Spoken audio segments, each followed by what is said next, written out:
All right, gang, we're back. We have another one of these amazing stories we want to hear about. And with that said, I'm going to turn it right over to Michael. Michael, why don't you just do a quick little intro and tell us why real estate? Okay, thanks, Chip. Yeah. So I was kind of like bouncing around a little bit in careers. I got out of college and managed a restaurant for a little bit.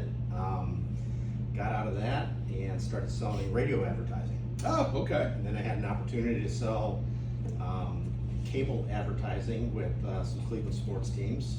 And then I decided to start my own business. Nice. And did that for about 3 years, and during the recession in 2006 through 8, and Yeah. that didn't pan out. And I was looking for something that I could take control of my future with, a Yeah. career that I could be more independent. Yeah. And I knew some people in real estate, met with them, and got licensed in Ohio in 2011, and started working with a brokerage that I thought I was going to be at for life. And eventually, I got a call from a friend at Keller Williams. Okay. And In Ohio? in Ohio. Yeah, okay. And they were looking, there was an expansion team, and they were looking for a team leader. And so I interviewed with them, weighed out the pros and cons. I was never going to make a change. And the only thing that was really standing in the way of it was fear of change, really. Sure. What I realized. Yeah. And so I made the move, and I had 10 agents that I was working with. I was responsible for recruiting and selling. And 3 years later, I decided to move to North Carolina. And so here I am. And Keller Williams was the natural choice, and incredibly happy to have found Keller Williams Lake Norman. And the challenges so far have been, I left a whole sphere of influence that I built for 10 years Sure, back in Ohio. yeah, So it was essentially starting all over again. Yeah, oh, I love it. So it's funny, so many, and why I love these stories and having these conversations, there are so many similarities. A couple of things you said, there's another agent at another KW office in our market. He used to sell radio advertising. I'm working with him now as kind of in a coaching relationship. He's doing some really cool things with his business. The other thing you said was that you wanted to start a business, but you also wanted to kind of control your financial future, Mhm. kind of your destiny, so to speak. It's the whole reason I got into real estate. Mm-hmm. I explored so many different businesses I could start. I looked at a lot of things, and I chose real estate. And it was weird because back then in like 2001, nobody really thought about you being us being a real estate broker and affiliating with a firm. It really wasn't the conversation that you're in business for yourself, right? But that's why I did it. And here I am 20-some years later still doing it. So yeah, one of the great things is we're independent contractors. We do have a lot of freedom. That's both a plus and a minus. Because it can kind of get away from you. It can. Get a little scary. We can overspend maybe on time and not get a good return back, yeah. Right, but the Yeah, wonderful yeah. thing is, I'm 63, and I've seen a lot of my friends in the same age group that are getting downsized and losing their jobs, and they have no control of their future. Right. I could do this as long as I'm healthy, Yeah. or as long Right. as I want to. Or as long as you want to. And if you think about it too, we do have an unlimited upside, don't we? Yes. There's not really a cap on the amount of revenue that we go generate. It may feel like there is a little bit, but there really isn't, right? The market, and some of the things I've been helping agents see recently about our market is that there's plenty of opportunity out there. Like we looked at some of the stats for the first 6 months kind of in the general area, and there's more units and more volume out there than I think a lot of agents even understand that there is. And then we took a look at like some of the other categories such as like expireds and withdrawals. Talk about 2,000 units in the first 6 months, and close to 2 billion in volume on those units. There's plenty of opportunity. None of us have typically any goals that exceed what the market's providing. So yeah, great. I love all that. So all right, here we go. How long have you been in Charlotte now, or in our Charlotte area? A little over 3 years. A little over 3. So you had to replicate that sphere of influence you had up in Ohio. Right. And I've always been a big relationship seller. Yeah, good. An old team leader said, the 2 reasons people hire you is trust and confidence. Yep, 100%. And so if I could get involved, the greatest decision I never intended to make was move into a active adult community, Mhm. but it turned out to be one of the greatest blessings. We started getting involved in the community, playing pickleball, joined a golf group within the community, a bunch of other stuff, and we made friends very fast. Yeah. And they're still my core group of friends, Yeah. and all of them trust me. And in addition to that, in my neighborhood, to begin with, I utilize Command and Smart Plans to send out home activity sales. Love it. Because I think most people in that age group are concerned about their retirement income and the value of their home. Absolutely. And so it's a resource that people just don't automatically delete. Yeah. And I get comments all the time when I meet my neighbors, thank you for sending that, it's very helpful. And I get calls out of the blue, hey, I know you're selling a bunch of houses in the neighborhood, I'd like you to come up on. All right, so how frequently do those touches go out, and just simply about the values? I send them out every month. Every month, and so like typically, would you have an idea of maybe how many of those go out each month? Like how many of those, how many people get Oh, those we have emails? 485 homes, sometimes 2 people, so close to probably around 900. Wow. I probably had 20%, 15% unsubscribe, Yeah, okay. which isn't bad. Yeah, 1 out of 5 or 6, yeah. that's And not the bad at people all. that want me find me. Yeah, right, exactly. The cool thing about it, and what I really wish that more agents would understand, is that sometimes we think lead generation simply is picking up a phone, calling, and trying to get an appointment with Right. somebody. To me, lead generation can also be a relationship building opportunity, right? It's about consistency. And to me, the measure of success in that sometimes is just knowing that if people have a question about real estate, they call me. It may not lead to a listing appointment. It may not lead to a referral. It may not lead to them, needing to buy something. But the fact that they think of me when they think of real estate tells me I'm winning in that space, and what I'm doing is working, right? Yeah. And I think that's the power of the relationship.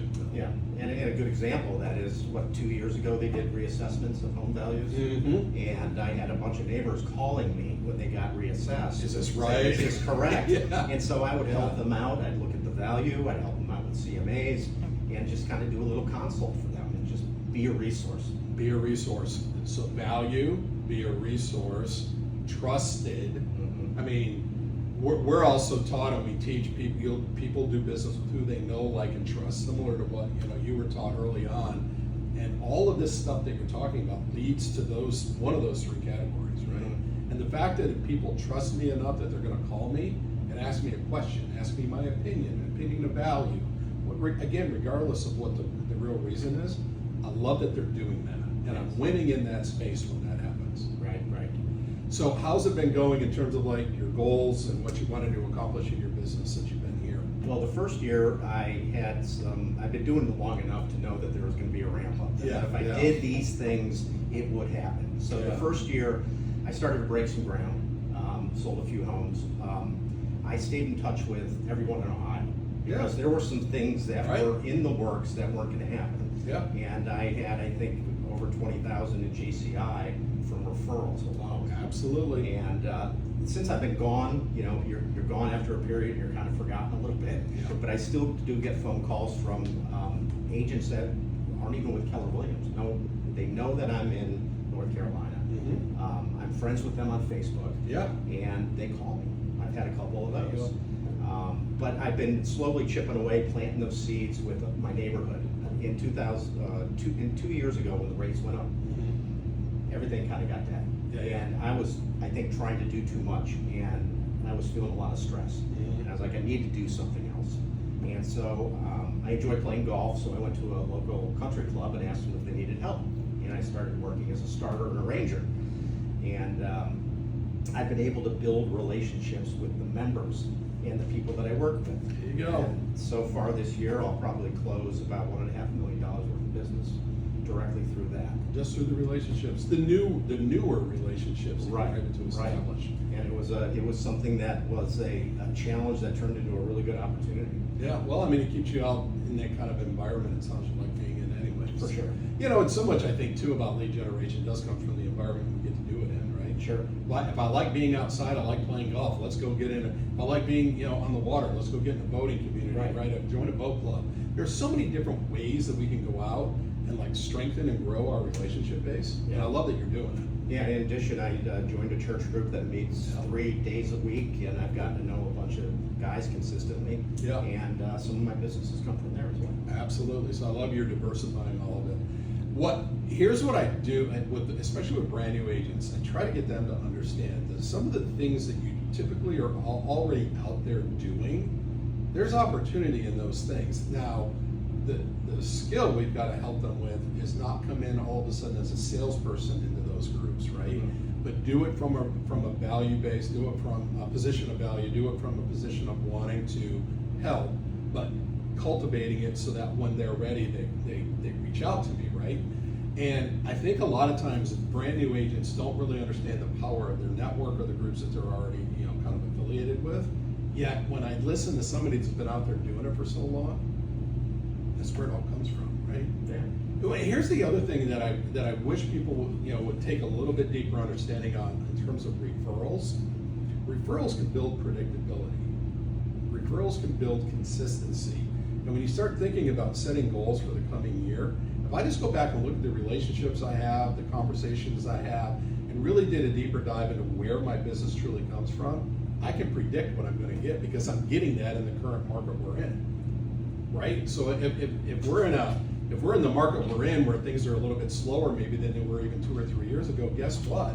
I can still do this and get what I want to get. Yeah, I mean, the great thing for me about working with people that I know is we already have a relationship. Right. If I'm getting something off of a billboard or a cold call, I don't know what I'm getting. Exactly. And business is business, but the ease of a transaction goes a long way. Absolutely, absolutely.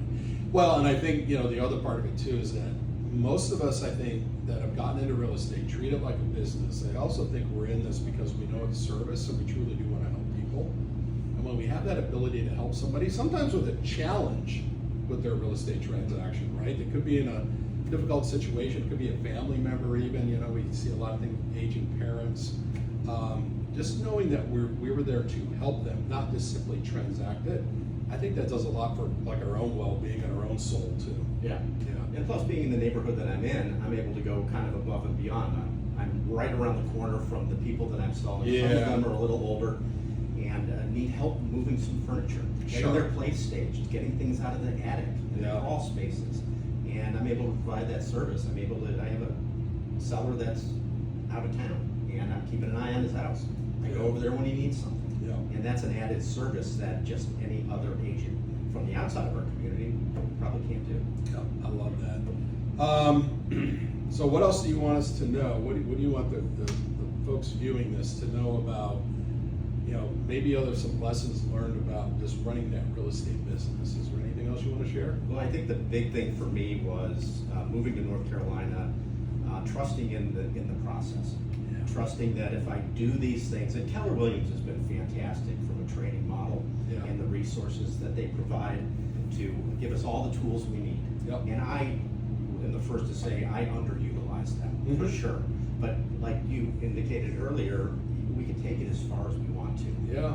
And we're all here. But the greatest thing I think I learned is just the patience. Relationships take time. Sure. And the stronger you build a relationship, the more loyal your customer base will. And that person would, they touch a lot of other people. And They you have to build a network. Well, they get us in front of the people they know that we don't yet. Right. And that's, I think, the number one thing in what you just shared there, and I love that one too.